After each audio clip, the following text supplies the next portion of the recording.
Well,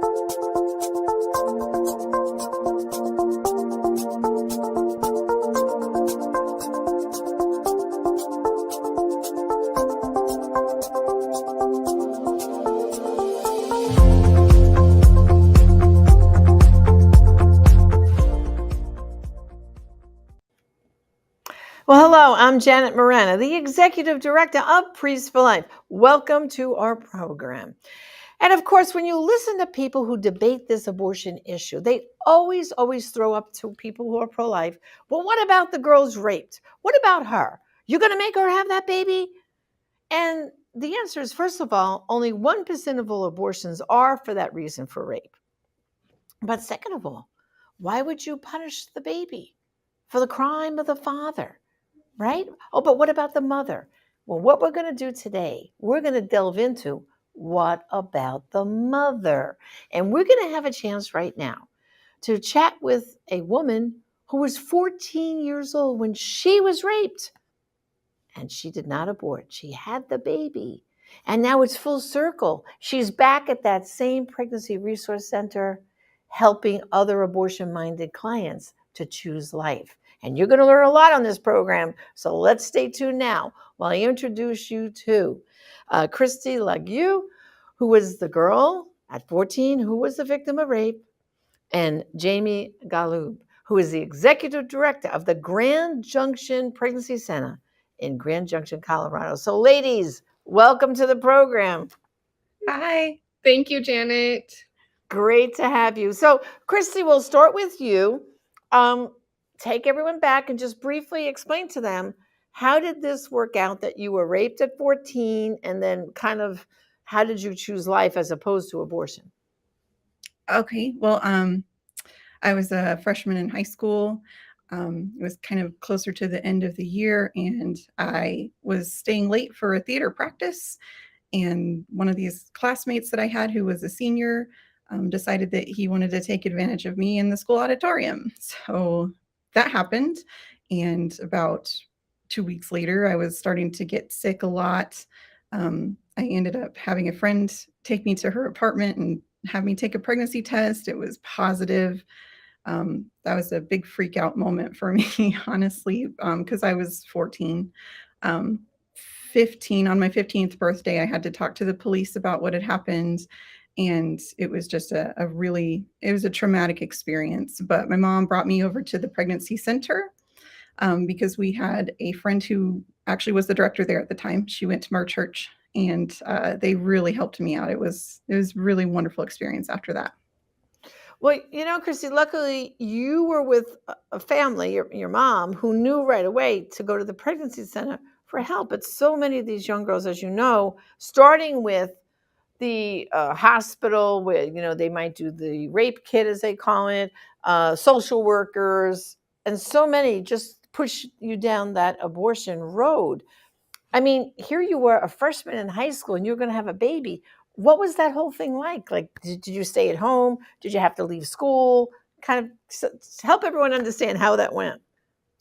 I finished out my freshman year at the school, and I actually started my sophomore year as well. A couple months into my sophomore year, while my marching band was out doing their regional performance, I was giving birth to my son. So I had turned 15 at that point. And it was still really scary, honestly. I had, the support of my mom and my church, but it was something where I knew that all of the decisions being made here were my decisions to make. And it's really difficult to make decisions for yourself when you're still a teenager, and and there are a lot of people around you saying, we think that you should get rid of this thing. This baby isn't really a thing that you should be doing. So I did actually have people threatening to put abortion pills in my lunch and things like that. These are people that were medical professionals, to be honest. They had access to it, but they really wanted me to not have that choice, honestly, because that wouldn't have been a thing I would have chosen. But he was born when I was a sophomore. I stopped high school for a little bit, just like 2 or 3 months. And then it's kind of like having a maternity leave. I went back. I went for homeschool, and then I went back into the school district after that. and ended up getting to bring my baby with me to all the parent-teacher conferences, and sometimes they would allow him to come to class with me. So it was kind of fun, a little bit weird. Wow. What's your son's name? His name's Kellen. And tell us about him now. Well, Kellen's 22 years old, about to turn 23. He's going to college right now for accounting, and he's got an internship right now with an accounting firm. He's super, super intelligent. He's a really exciting person to know. He's everybody's best friend. Just one of the coolest people ever. And does he know this whole story that, his father raped you, right? I mean, does he know that story?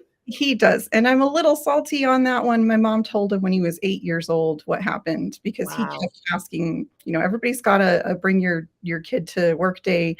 How come I don't have a dad to take me to that? Or, what does your dad do for work, and bring him into school day? And he was always wondering, like, "What do I do?" And I said, "Bring your grandpa. Just bring grandpa. It's fine." So he did that, and, it was okay. But when my mom decided to tell him, he didn't grasp it. So that was kind of a blessing for me because it's a real heavy subject to give an Yes. 8-year-old. Oh, yeah. But as time has gone on, he's actually become kind of an advocate for the pro-life movement. He holds up the signs that say, "I am not a choice."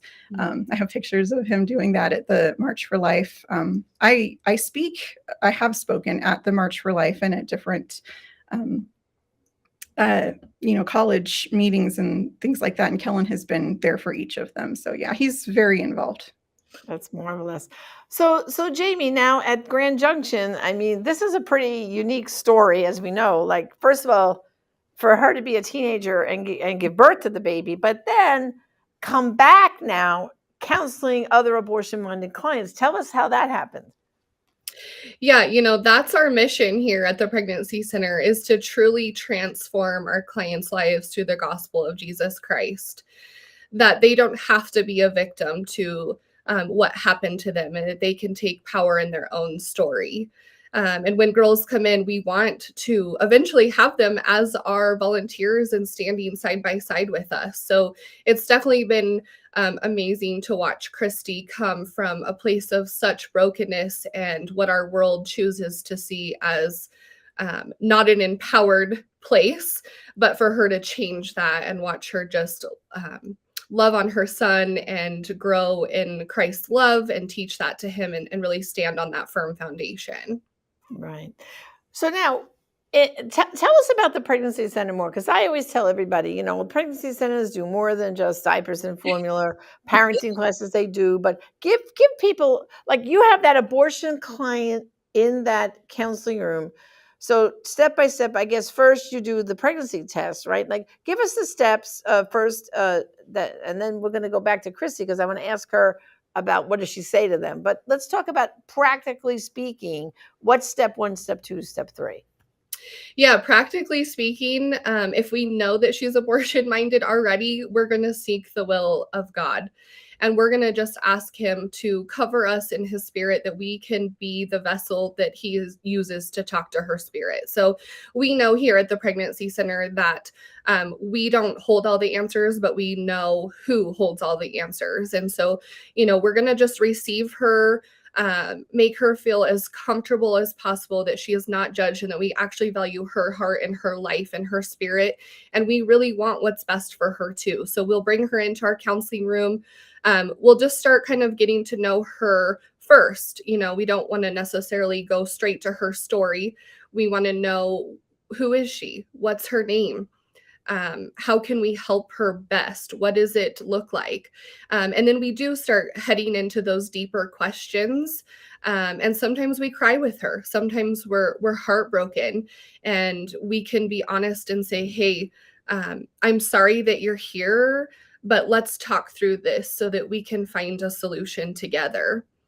So then we do the pregnancy test. And a lot of times that's when it really becomes real. They may have taken 5 to 10 at home, I think is the most that I've ever heard a client tell me that they had taken at home.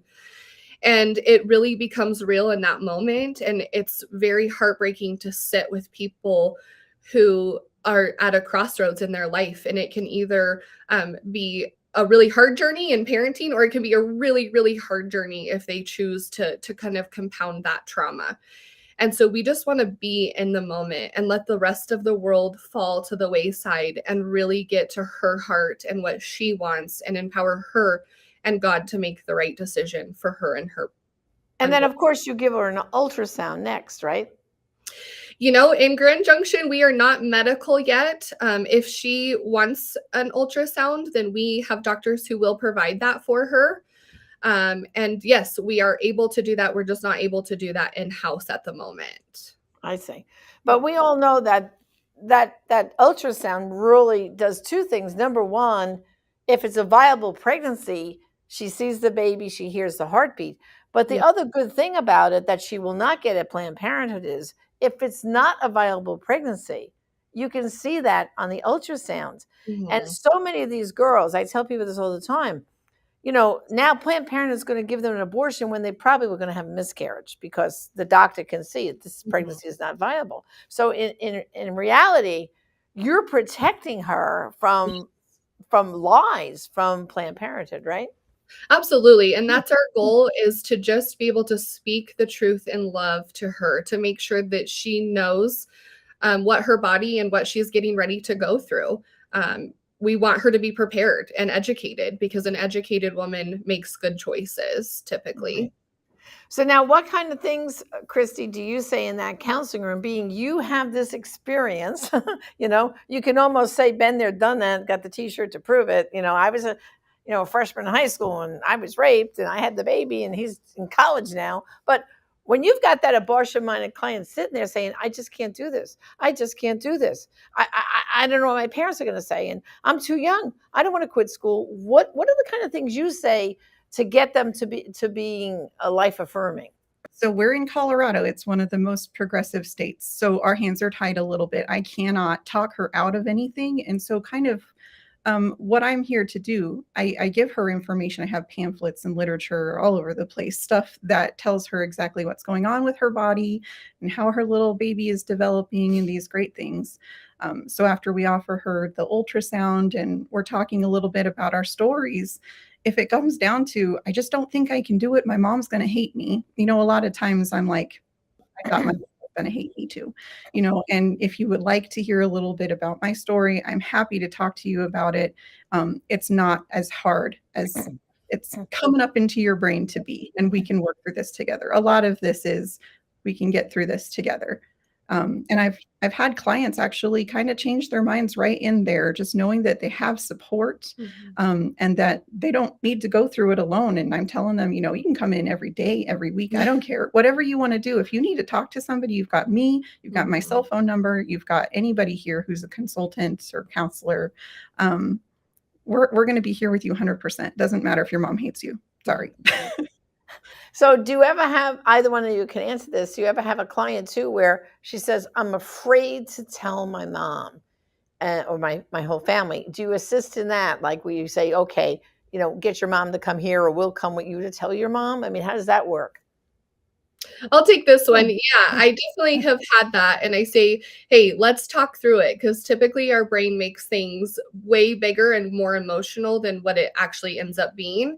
And I said, let's role play. I'll pretend I'm your mom and you tell me how you think she'll react, and let's go through it. So when you do actually tell her, the worst case scenario that you've already come up with is not that bad. And we do offer, like, hey, let's set up a time that mom can come on down. If you're telling her you're going to the pregnancy center, she's probably already going to know the scenario. So there are times that moms will come in, and we do have to have that conversation. So. And then, of course, in addition to counseling, what are all the list of services? Like, if this teenager comes in back with her mom and you're going to tell the mom, first thing the mother's probably going to say is, so how can you help us? What's that nice menu of things that you can do to help them? Yeah, so we are able to just start with the free pregnancy test and coaching them in options. After that, we do have a pregnancy earn while you learn class where they can earn true baby bucks. They get to shop on Amazon and be able to pick the things that they need for their child. They can earn up to $350 around right now. And that also empowers them to be a good parent and understand what that is. We also offer post abortion recovery. So if she has already come in and said, I made a mistake and I'm pregnant now, but it's bringing up a lot of emotions, we're able to offer that to her. We also have a guys' night out to support the dad. Then we also have our boutique. So they get to come once a month and shop in our boutique for their child.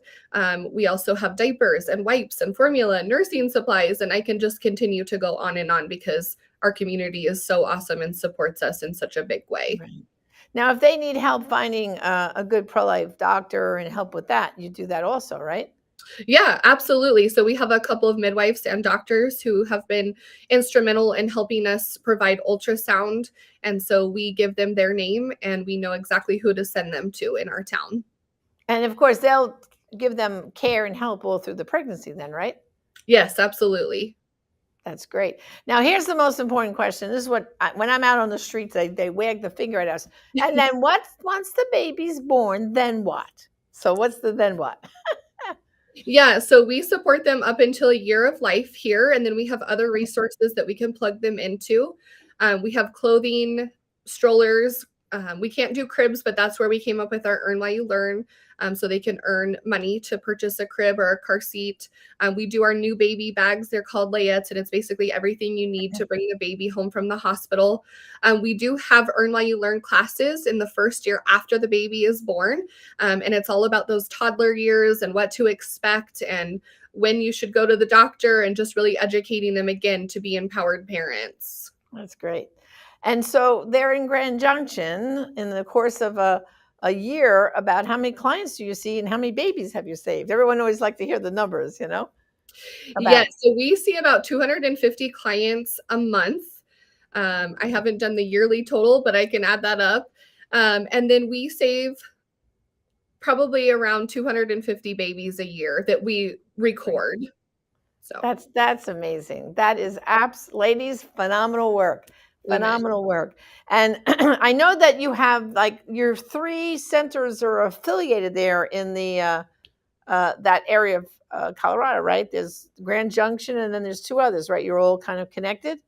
We're not connected. We each have our own board of directors. Oh, okay. We do work closely with them and we do refer them because we are such a small community. That's great. That's great. Well, I'll tell you, it was awesome being out at the Praise Him Festival this summer. And I just think it was awesome that they do focus on life there at that festival. You have people coming to hear Christian music and they're all Christian and they like the music. But then, as you know, we had an opportunity to speak. You did too. And then you had your exhibit all set up. I just think it's such a great opportunity to show people, you know what? If you know someone who's pregnant in need, here we are. Here's what to do. So, and of course, Christy, thank you for your testimony. It's just awesome. And keep up the great work, ladies. Thank you. God bless. Thank you, Janet. Well, brothers and sisters, I hope you got a good snapshot today into pregnancy centers and the great work it's done. And here's a challenge for you, a little homework. I'm a former teacher. I like to give my homework. I want you to go to a simple website, pregnancycenters.org, pregnancycenters.org. Just go there, put in your zip code, and you'll see where the nearest pregnancy center is to your home, to your church. And now assignment number 2, go and visit them. I'm not saying you have to volunteer or get involved, but take a tour of that pregnancy center and then come back and make sure you tell your pastor or your clergy. And so that they know if anyone hears of someone who's pregnant and needs help, you can recommend that pregnancy center and be ambassadors of this life-saving message. Because as you heard from Krista, there's never a reason to destroy the life of a child. There's always resources and there's always help. So remember, brothers and sisters, there are some abortions only you will be able to stop, and some lives only you will be able to save. Thank you, and God bless.